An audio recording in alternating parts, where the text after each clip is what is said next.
Okay, this is my fifth best game of 2011. It is obviously FIFA 12.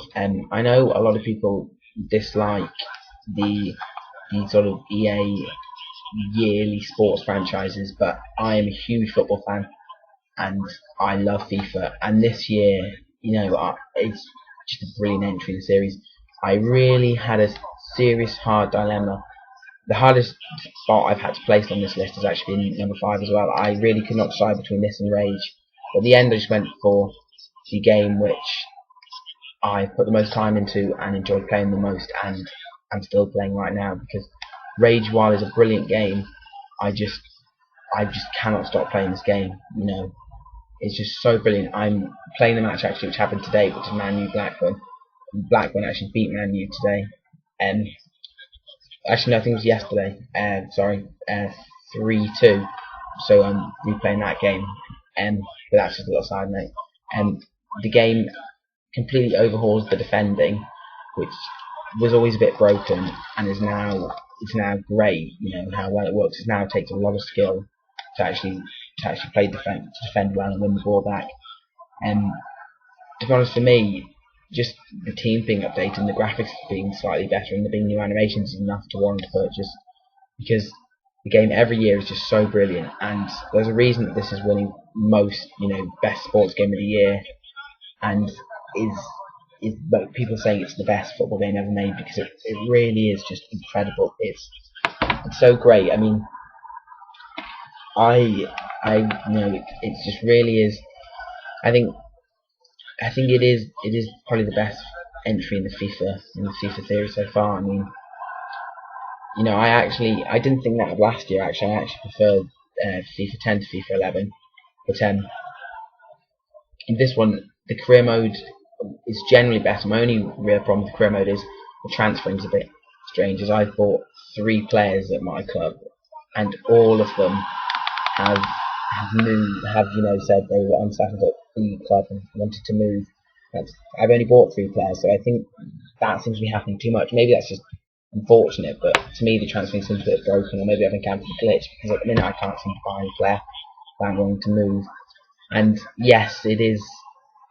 Of course, it's quite similar to FIFA 11. There's only so much they can change. But just the subtle tweaks just make it so brilliant. I mean, everything is just solid to a nail. I mean, I say this every year, but I have no idea how they're going to improve it for next year. But I cannot wait to see how. Another little complaint I have is the new leveling sort of FIFA club system, I think they call it, with which basically means you can level up based on games you play, whether online or offline. I don't quite like that, because you've got a leaderboard of you and your friends, and it's just whoever plays FIFA the most basically is going to be top of that leaderboard. Because I play a lot of games. I'm quite a hardcore gamer. I play lots of games, and certainly the winter is the big gaming season. So of course I'm quite low down on the leaderboard, because while I love FIFA, I'm just as good at it, and my friends better than most of them actually. I don't have I put lots of time into other games, but one thing is quite cool is you have to pick a club, and then every time you get points that goes towards that club. But it's the average points that players are getting, which means smaller clubs. It's the smaller clubs that are winning the league, not teams like Man U, because they've got so many fans that a lot of them aren't doing very well. So I think that's really cool. But just a little touch. The online is still solid. It does utilise the somewhat hated online passes, but EA use that on all their games now, and that's not going to change. And to be honest, I don't really play online with FIFA.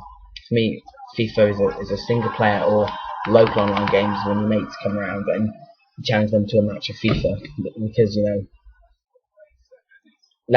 that's so funny, and it's the ultimate sort of party game. Like there's it becomes such a culture to like play it with your friends. I mean, there's even like official now FIFA apology rules, where if you lose your friend by a certain amount, you have to post certain things on Facebook and do certain challenges and stuff. It's just such a brilliant game, and FIFA 12 is the best one so far, and it's really something to pick up. I mean, if you're trying to choose between this and Pro Evo, I've played Pro Evo, so I'm not biased. I have played both. There's no competition. It's got to be FIFA, because FIFA's just brilliant, and the licensing, of course, really do help. Just a couple of tweaks here and there, and a completely overhauled defending system really make this not just the best FIFA, in my opinion, the best football game ever. And I know reviewers have agreed with me too on that. So if you're thinking of buying a sports game, pick up this one, because it is brilliant. This is just an amazing game. So this is Infamous 2. This is the 4th game on my list of top 5 best games of 2011. This follows Cole McGrath, which is this guy here, a super powered human, who basically comes to this city to get more superpowers in order to be able to defeat the Beast, which is this big monster that is going to come and defeat and destroy the world and defeat him, basically. The game opens with a big twist and a really cool boss battle. I'm not going to spoil that, so you have to pick it up to see it. It's definitely worth seeing just for that, because it's a brilliant spectacle. You got nice little Easter egg there, Call of Duty, that you can tell what that's spoofing. You got Uncharted Love, that's spoofing as well, but anything that's not really besides the point. The game, the mechanics are so much fun. It's just a lot of fun to play, and one thing that's really been improved in this sequel is the melee combat. In the first one was terrible, it was just using fists, and this one you've got this nice little weapon, which I've got a DLC in order, so I get a samurai sword, which I definitely recommend picking up, because it's something cool as a samurai sword. So there's various other ones to change around to fit the Caden's Club, and even Sly Cooper, which is another Sucker Punch franchise, is sort of a Kane thing, but that's not really why I have the game. Also, the story is really good, and one of my favourite things about it, though, is got to the moral decisions, which really do, unlike a lot of games, actually affect the ending. With this, depending on what you do, you'll see one of two endings, both which are significant, and both change the story, change the whole sort of Infamous universe in two completely different ways, which is something really exciting. The wealth of power is great, and if you choose to be evil in the game, you'll get fire powers like that. You see, that's a really cool firepower. If you choose to play good, you'll get ice powers like that one.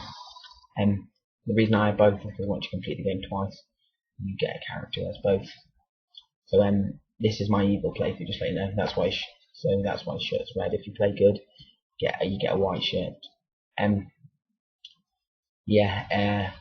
But it's so worth playing, and there are a couple of things that let it down. First is that it is rather similar to the first game.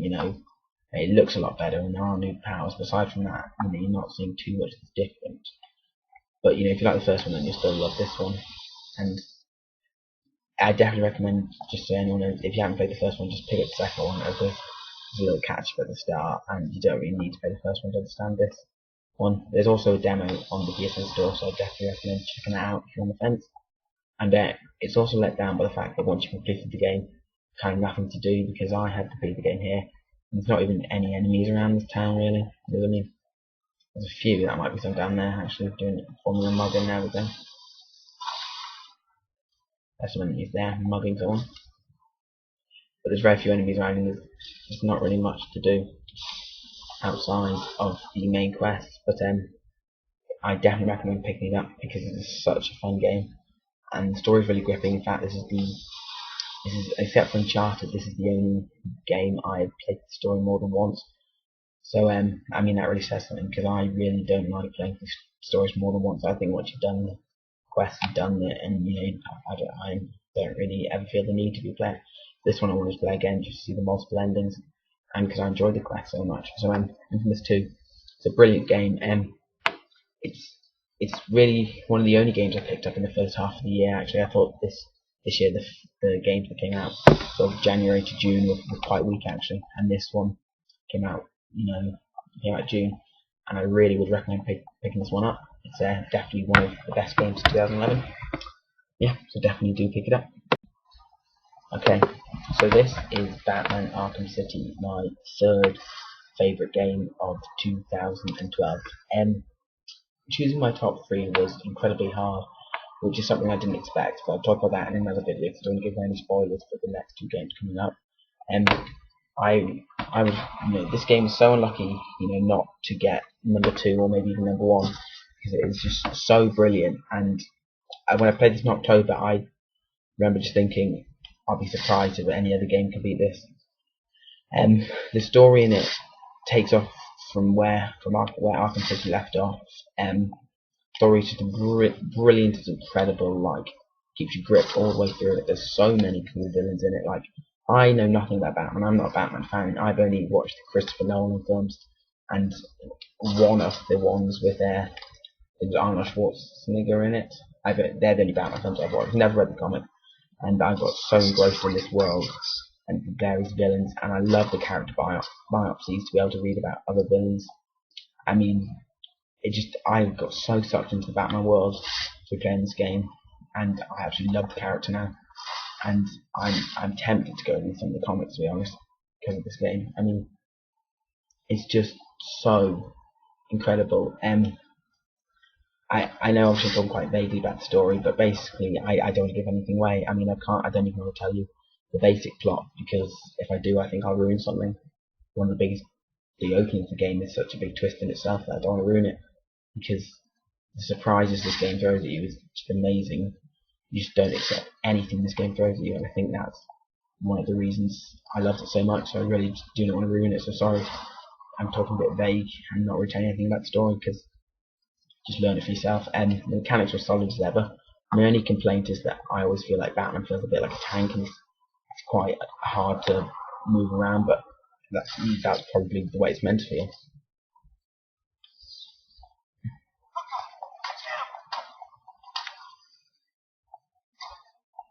Oh yeah, some guys may fight. I mean,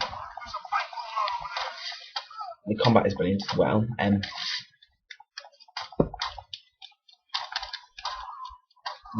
Free-flowing combat works just as well as it did in Arkham Asylum, and it's even more fun here with their new counters and ways to double counter when two people attack like that. Like if two people attack me, I'll show you that. And the amount of gadgets you got are really cool. Oh, that's gonna hurt anyone.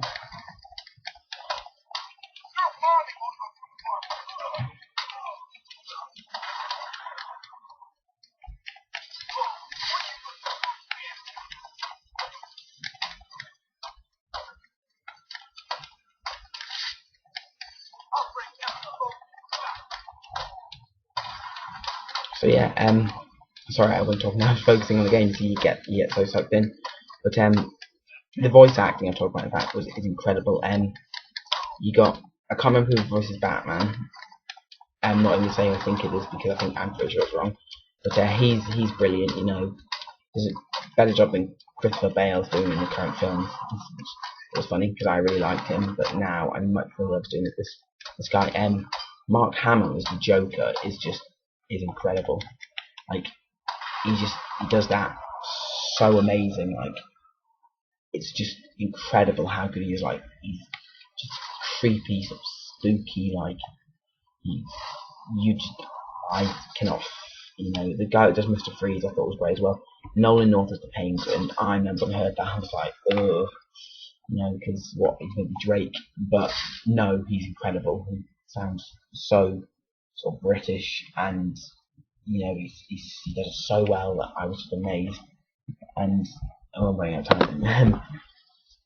And I can't believe it. I mean, I know you're not really getting to see much, and that's because I was debating whether to show you a challenge room or just the actual city. And I mean, the cities, I had to go for this, show you some city, just Batman wandering around, because the city is such a standout. I mean, the city looks incredible. It's not that big, but it's just so richly detailed, and like you've got these little Easter eggs and posters all around, like nodding to other villains that aren't even in the game. Oh my god, guys with guns! You see, if you get into fight with guys with guns, you want to get away as quick as you can, because they will take you down. Which is another brilliant thing, is that I mean, it's just an incredible game. I mean, the only thing that's down is when you played Arkham Asylum, it does feel quite familiar. But I mean, Arkham Asylum is a brilliant game, and this is an incredible game. You know, this if this had come out any other year, this would be Game of the Year, no competition. It's unfortunate that two other games just a little bit better have come out. But Batman Arkham City is a game which you've not played already. Please play, because it is one of the greatest games of the year. Okay, so this is my second favourite game of the year, which is obviously Uncharted 3 Drake's Deception. I am incredibly surprised that this actually didn't end up being my favourite game of the year, because Uncharted is my favourite video game series, and I remember at the start of the year I was sure this would be number one, and it'd be number, two, 3. That'd be interesting, and this was guaranteed number one, and I won't tell you what it is just yet, you'll find out soon. But just one game came out which I prefer to this. This is still an incredible game. I've watched quite a lot of game videos now as they're all coming out from various websites like IGN, and a lot of YouTube uploaders that I watch have been uploading their top 10s, and I've been quite annoyed because I feel like a lot of people didn't want this game to be as good as it was, wanted to sort of put this like number 7, 8, it's in a lot of time it seems to be 7 and 8, and that's kind of annoyed me, because this game deserves to be very high up, because this game is still incredible. The story is brilliant. It does change things a little bit from the formula of Uncharted 1 and 2. It really questions like some video game standards. I won't ruin the twists and turns for you, but the story is just brilliant and really great. I had a lot of trouble choosing which level to show you, but I decided to show you this one because this is not only my favourite level in Uncharted 3, my favourite Uncharted level ever. My favourite one was the convoy level in Uncharted 2, and this is quite a similar level, except for this one you get to do horse riding, which is just really cool. You get to ride this horse. It's like the convoy level, but only you've got your own vehicle, which is just awesome. And the graphics are brilliant. I know you probably can't really tell because my capture card's not working very well. Sorry, the quality's so bad. I'm having problems with my capture card at the minute. But just everything in this game is just polished so well. The character models look great. The animations are incredible. I mean, the fighting, they've added environmental takedowns. Well, smash people's head into stuff. And I mean, a lot of people complained about the shooting. I didn't have any problems with the shooting, actually. I didn't really notice it, but I don't know. I mean, maybe I don't play a lot of shooters, to be honest. So you see, there's a cool environment to take down. So I'm not really the best person to comment on the quality of the shooting, in all honesty. But I found the shooting okay. The only problem I really had with the game was the difficulty spike. There is quite a large difficulty spike. I found there's about halfway through this level that's really, really hard, and then it suddenly gets much easier, which doesn't really make any sense because the game should progressively get harder. But aside from that, I pretty much had 0 problems with the game. I mean, yes, you can say it's starting to feel familiar, but then, surely all sequels are kind of familiar, really. So I didn't really feel any sort of problems with from it feeling the same as Uncharted 2, because to me, I love Uncharted 2, so more the same, exactly what I wanted, It's such a big game. You just see how much love and care is going into it, and I think what this game really does prove is that brilliant games can be made in good time, because this game didn't take 5 years to make it. It took 2 years to make, and it's better than a lot of games that take 5 years that take 5 years to make. So this game is IGN gave this game a 10, and I completely agree. This is the definition of why you play video games. You've got an incredible story, you've got incredible characters that you really do care about. Incredible twists, incredible gameplay, some of the best set pieces in gaming. This is it's such a good game, and I really cannot praise it highly enough. And I'm like I said, I'm so surprised that a game came out that was better than this. I mean, that just shows the real quality that we've had this year. everything about this game is really polished to a high sheen.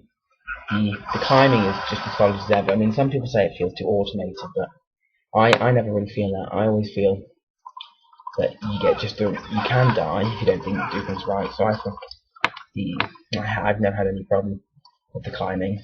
But I can understand what some people are saying. But like, I mean, this game is just incredible. And if you own a PS3, if you own a PS3 and you don't own this game, are just mental. I mean, it is so incredible. And my only complaint is the difficulty spike. Really, I have no other complaints with the game. But so if you have a PS3, just pick this game up. And if you don't have a PS3, you know, I bought a PS3 just for Uncharted 2, and Uncharted 3 is just as good. I wouldn't say it is the best Uncharted. I'd say Uncharted 2 is still the best Uncharted. But you know, this one is so close.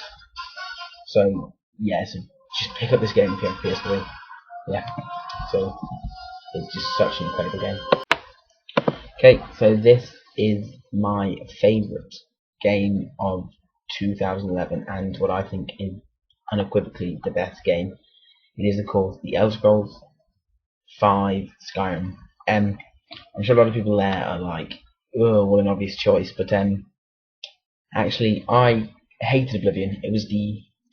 I picked up an Xbox 360 when it was my first next generation console, and I picked up Oblivion. Was the first game I picked up with my console, and I couldn't stand it. I hated it. I thought it was really dull, and it's put me off RPGs ever since. And all my friends picking up Skyrim, and I was with them, and I thought I'll give it a try. You know, I'm older now, and I may enjoy it, and I just love it.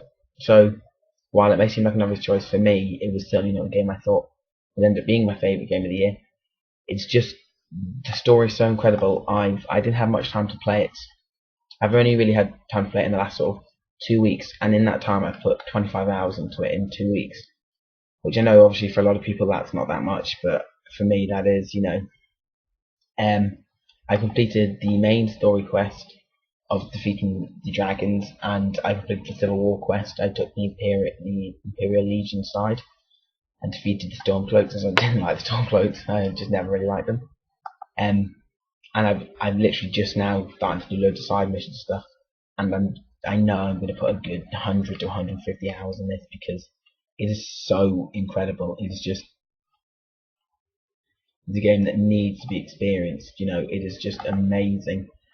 I mean, the world is incredible. It's so detailed. You really feel sucked into it. I mean, I'm just level 20, and you know, already I feel like, you know, such a badass when you go into a tomb and like you kill all these like Walking Dead zombies, or this dragon just lands and you defeat it. It's just so incredible, and you know, everything in the game is so much fun, and the leveling system I think is great. I love the way you choose to level either magicka, stamina, or health. I think that's really cool, and I think my favourite thing about the game is the way in which what you do affects your level up, as opposed to like, you know, you have to at the start, you know, pick whether you're going to be a soldier or an archer or like a mage. If you are 40 hours into the game and you're just playing and all you've been using is swords and you're sort of become a soldier, you can start using magic and you can become a sort of, you know, master mage. You can become that, and then you can become, you know, brilliant at both. And like it just depends on how you want to play the game, and that's something that I love. You know, I think the game is just so incredible. Like, I cannot think of a game that I've enjoyed more this year.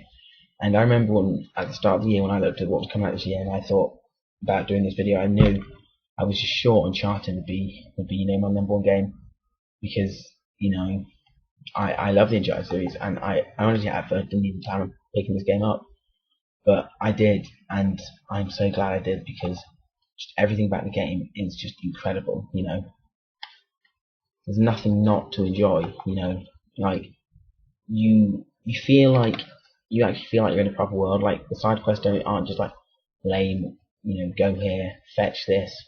You've actually just got proper, you know, deep side quests, and it is just incredible. Is that a dragon over me? Yes, let's see if we can call that dragon.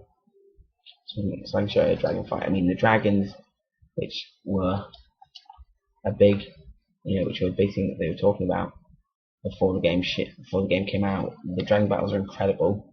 They just feel so epic, and you feel like you're in this incredibly epic fantasy sort of world, which is exactly what the game wants to do, and it does it so well. I played Fallout by, which obviously is also a Bethesda game, and I didn't enjoy that, so I really didn't have high hopes for this game, which I'm probably not the only person in the world that wasn't, so excited for this game. But I picked it up now and I absolutely love it. It's just brilliant. Everyone called it and get this dragon from fight them. Oh no, it's got away. Right, we'll just have to leave that. But I mean, the game is just so well made. I mean, I'm really struggling to think of a fault. I mean, the main plot is engaging. You feel like a part of something really cool. Like choices you can make. You can become like a vampire. You can become a werewolf. There's just so much to do. I mean, and I think the coolest thing is the way in this game, whenever you sort of sit down for an hour, you don't know what you're going to do, because if you sit down and go, right, I'm going to do this main quest, you'll end up getting distracted by this settlement you discover, or this hideout, and it's so brilliant. Like, if you haven't picked up Skyrim yet, please do, because I'm telling you, as someone that hated Oblivion and hated Fallout, this is just amazing. And I will say, while obviously there's been a lot of talk about the PS3 glitches, the only thing I've really had is I've had such bad lag that I've had to turn the game off. I had to turn the game off. But I found once I turned the game off and turned it back on, it worked fine. Oh wow, that's cool.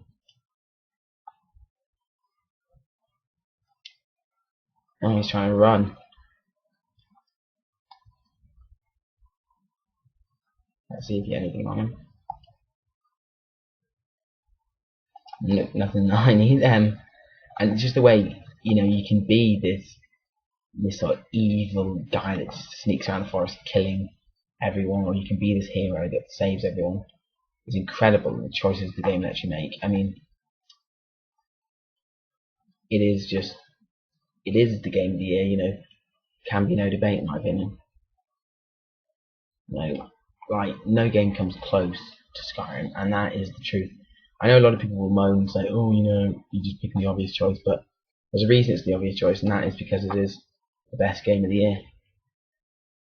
It is just incredible, and I would definitely recommend picking up the guide, which I got for Christmas, and because the guide has made things so much easier. It tells you, how to do every mission, where all the cool things are, and it is just, the guide is something which is definitely worth picking up. This is like one of the few games which I don't even think, I know they have got it planned, but I don't think this even needs DLC. I don't think we'll never complete the game. There's just so much to do that we need DLC. So when it comes out, I'm definitely going to download it. So, I mean, 2011 has definitely been the best year for gaming so far, I'd say. And I think Skyrim is just the ultimate game that's come out this year. So please do pick it up, and all the people that are worried about picking it up on PS3, I've not really had any problems, so I wouldn't be too worried. But my game of the year is Skyrim, and it is just an incredible game, and I can't even think of enough good things to say about this game. Please just pick it up.